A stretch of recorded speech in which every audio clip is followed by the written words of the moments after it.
সুপ্রিয় দর্শক মন্ডলী, ইচ্ছে থাকলে উপায় হয়, তারই জ্বলন্ত প্রমাণ দেখতে পাচ্ছেন ডাইনে বামে ড্রাগনের বাগান। আর ড্রাগনের বাগানের এক সাইডে মুরগি পালন করার জন্য দুইটি ঘর তৈরি করা হয়েছে। মানুষ তো বসত বাড়িতে আপনার মুরগি পালন করে থাকে, কিন্তু আপনার কেন মনে হলো যে ড্রাগন বাগানে আপনার মুরগি চাষ করতে হবে, পালন করতে হবে? তো আমি আমার মাথায় একটা খেয়াল আসলো যে আমি তো সবসময় এখানে থাকি।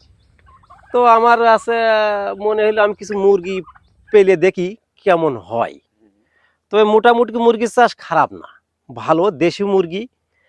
মনে করেন যে এখানে তো ওই আমরা পোলট্রির ডিম তো খাই মানুষ, এগুলো তো অনেক সমস্যা থাকে। আর দেশি মুরগির এই মাঠের মুরগি খুব ভালো, মানুষে ডিমও খুব নেয় আমার এখান থেকে। সবাই খাওয়ার জন্য ডিম বলে যে অমুকের জায়গায় গেলে, অমুকের কাছে গেলে দেশি মুরগির ডিম পাওয়া যাবে।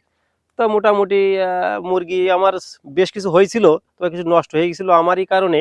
আমি এখানে ছিলাম না, মুরগি নষ্ট হয়ে গেছিলো। পরে আবার কিছু কি কি মুরগি আছে আপনার এখানে? আমার এখানে পাকিস্তানি আছে, আর দেশি মুরগি আছে, আর টার্কি মুরগি আছে। আচ্ছা আচ্ছা। তো এই যে আপনার যে একেবারে তো মাঠের মধ্যেখানে, তারপরে কি চোর চুটকা তো আছে, তারা চুরি করে নেবেন আপনার মুরগি? এখন চোরে তো গত বছর লাখ টাকার উপরে ড্রাগনও চুরি করে নিয়ে গেছিল। আচ্ছা। আর মুরগি তো আর 1 লাখ টাকার হবে না, তা যদি নিয়েই যায় তোমার করার কি কি আছে।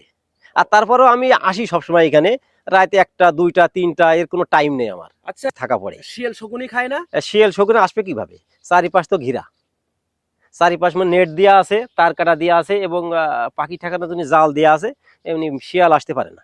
কি কি ধরনের খাবার দিয়ে থাকেন আপনার দেশি মুরগির জন্য? আমি চাল, গম, ভুট্টা, ভাত এই সবগুলোই দিই। আচ্ছা, এই